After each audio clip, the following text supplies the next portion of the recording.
आइए जानते हैं आज के प्रमुख अंतर्राष्ट्रीय खबरों को। पहले एक नजर हेडलाइंस पर। चुनाव नियमों में बदलाव को लेकर खड़गे का केंद्र पर तीखा हमला, बोले ये एक व्यवस्थित षड्यंत्र।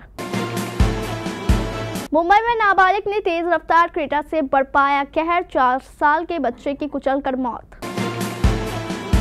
7वीं क्लास के छात्र ने स्कूल को भेजा था बम से उड़ाने वाला मेल, पुलिस को बताई ये वजह। पीएम मोदी को मिला कुवैत का सर्वोच्च नागरिक सम्मान, the order of Mubarak Al Kabir से हुए सम्मानित। यूएस नेवी ने मार गिराया 484 करोड़ रुपए का FA-18 जेट, भारत ने इसे छोड़ राफेल एम चुना था।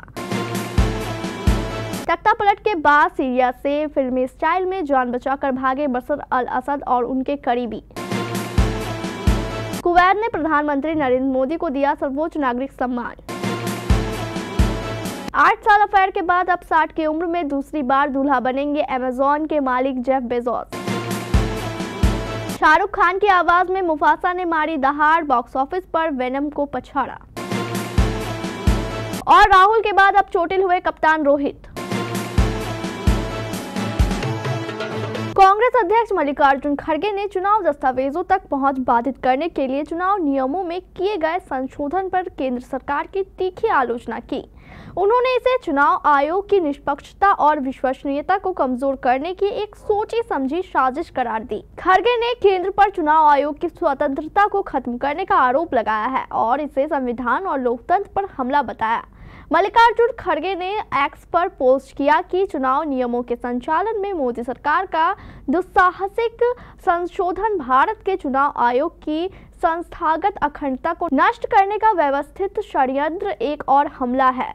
बता दें कि शुक्रवार को चुनाव आयोग की सिफारिश के आधार पर केंद्रीय विधि मंत्रालय ने सीसीटीवी कैमरा और वेबकास्टिंग फुटेज के साथ साथ उम्मीदवारों की वीडियो रिकॉर्डिंग जैसे कुछ इलेक्ट्रॉनिक दस्तावेजों के सार्वजनिक निरीक्षण को रोकने के लिए चुनाव नियम 1961 में संशोधन किया। केंद्र ने तर्क दिया है कि इस कदम का उद्देश्य उनके दुरुपयोग को रोकना है।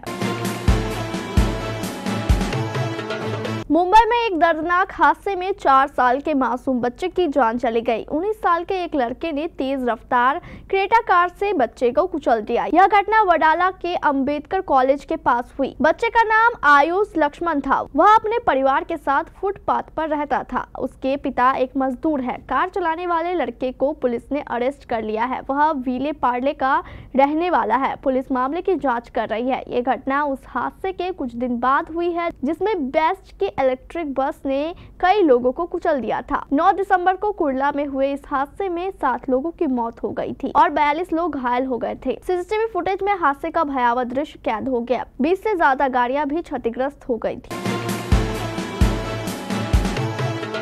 दिल्ली के 3 स्कूलों को पिछले हफ्ते बम से उड़ाने वाली धमकी भरे मेल मिलने के बाद मची अफरा तफरी की जांच में चौंकाने वाला खुलासा हुआ है। साइबर सेल की जांच में पाया गया है कि मेल स्कूल के अपने छात्रों ने ही भेजे थे।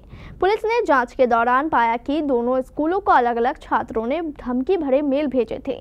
पुलिस ने धमकी देने वाले दोनों छात्रों को ट्रेस कर उनकी पहचान कर उनसे पूछताछ की। दरअसल 29 नवंबर को रोहिणी सेक्टर 13 के एक स्कूल को मेल मिला जिसमें लिखा गया था कि स्कूल में बम प्लांट किया गया है। इसी तरह पश्चिम विहार और रोहिणी के अन्य स्कूलों को भी धमकी भरे मेल मिले। साइबर सेल ने जब मेल के IP एड्रेस की जांच की तो पाया कि ये दोनों स्कूलों के ही अलग अलग छात्रों ने धमकी भरे मेल भेजे थे।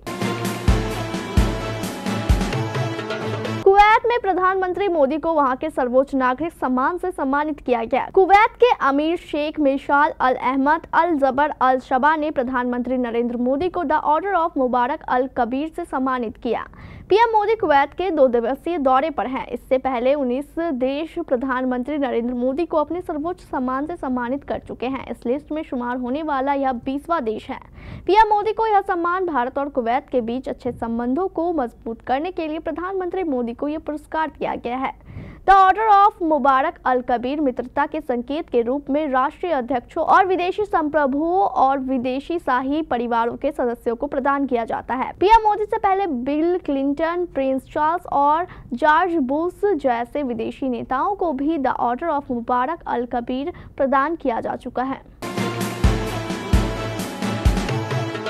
यूएस नेवी ने लाल सागर में गलती से अपने ही F/A-18 फाइटर जेट को मार गिराया। इस एक फाइटर जेट के गिरने से अमेरिका को तत्काल 473 से 484 करोड़ रुपए का नुकसान हुआ है, क्योंकि फाइटर जेट की कीमत उसके वेरिएंट के आधार पर होती है, जिसकी डिटेल अमेरिकी नौसेना ने अब तक नहीं दी है। अमेरिकी सरकार ने भारतीय नौसेना के एयरक्राफ्ट कैरियर INS विक्रांत के लिए इस फाइटर जेट को पिच किया था, लेकिन फ्रांस का राफेल M इस पर भारी पड़ा। भारत ने राफेल के लिए डील किया, अमेरिकी फाइटर जेट को मना कर दिया। F/A-18 फाइटर जेट में 2 पायलट बैठ सकते हैं। असल में पायलट एक ही होता है, दूसरा वाला वेपन सिस्टम ऑफिसर होता है। 56.1 फीट लंबे इस फाइटर जेट की विंग स्पेन 40.5 फीट होता है। 15.5 फीट ऊंचे इस फाइटर जेट का खाली वजन 10,433 किलो है, यानी ना हथियार लगा हो ना ही ईंधन भरा हो। लेकिन जब ये जंग के लिए टेक ऑफ करता है तो इसका वजन 23,451 किलोग्राम हो जाता है।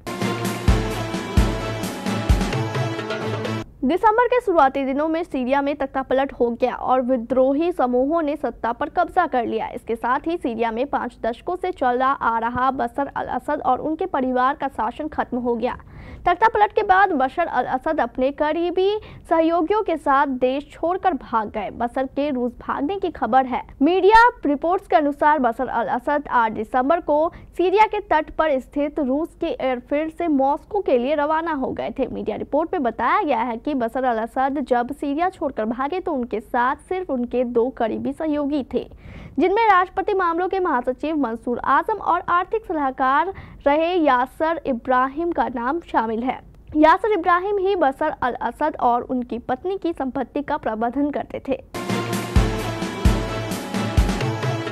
प्रधानमंत्री नरेंद्र मोदी को कुवैत के सर्वोच्च नागरिक सम्मान the order of Mubarak Al Kabir से सम्मानित किया गया है। उनको ये सम्मान कुवैत के प्रधानमंत्री शेख मिशेल अल अहमद अल जबर अल सबा ने दिया।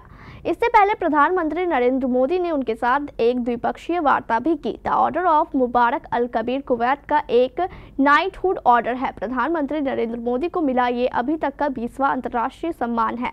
प्रधानमंत्री नरेंद्र मोदी शनिवार को ही 2 दिवसीय कुवैत के दौरे पर पहुंच गए थे, जहां पर उन्होंने एक सामुदायिक कार्यक्रम को संबोधित भी किया था। यह 43 साल बाद किसी भी भारतीय प्रधानमंत्री का पहला कुवैत दौरा भी है।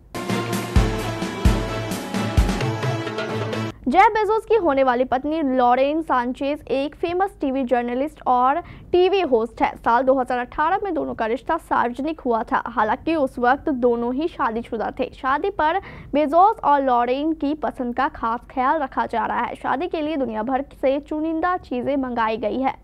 शादी का केक पेरिस से तो हेयर स्टाइलिस्ट न्यूयॉर्क से बुलाया जा रहा है।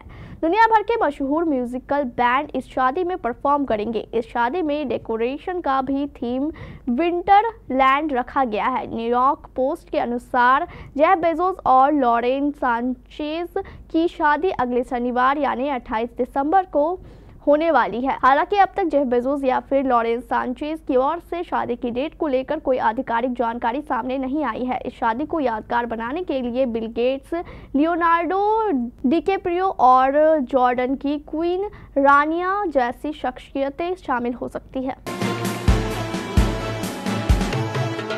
Musical drama Mufasa the Lion King ने बॉक्स ऑफिस पर अपना दबदबा बना लिया है। वर्ल्ड डिज्नी पिक्चर्स की ये फिल्म भारत में खूब पसंद की जा रही है। पुष्पा 2 द रूल के तूफानी कलेक्शन और वनवास की रिलीज के बाद मुफासा द लायन किंग करोड़ों कमा रही है। पहले दिन स्लो ओपनिंग के बाद दूसरे दिन फिल्म का कलेक्शन बढ़ गया है। सेल्कनिक की रिपोर्ट के मुताबिक मुफासा द लायन किंग ने भारतीय बॉक्स ऑफिस पर 8.8 करोड़ रुपए की कमाई की थी। वहीं दूसरे दिन फिल्म के कलेक्शन में जबरदस्त इजाफा हुआ है। फिल्म ने दूसरे दिन भारत में 14 करोड़ रुपए का शानदार कलेक्शन किया है, यानी मुफासा द लायन किंग के 2 दिनों का कुल कलेक्शन 22.80 करोड़ रुपए हो गया है।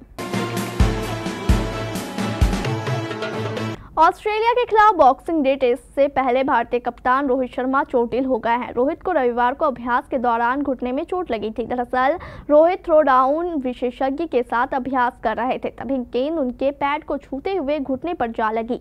भारत और ऑस्ट्रेलिया के बीच मेलबर्न में 26 दिसंबर से बॉर्डर गावस्कर ट्रॉफी का चौथा मुकाबला खेला जाना है और इसके 4 दिन पहले ही रोहित का चोटिल होना भारत के लिए अच्छी खबर नहीं है। भारत और ऑस्ट्रेलिया के बीच 5 मैचों की टेस्ट सीरीज फिलहाल 1-1 की बराबरी पर है। भारतीय टीम की नजरें अगले टेस्ट मैच को जीतकर सीरीज में बढ़त हासिल करने पर टिकी होगी। रोहित से पहले भारतीय टीम के बल्लेबाज केएल राहुल भी अभ्यास के दौरान चोटिल हो गए थे। राहुल के हाथ में चोट लग गई थी, जिसके बाद फिजिशियो को मैदान आकर उन्हें संभालना पड़ा।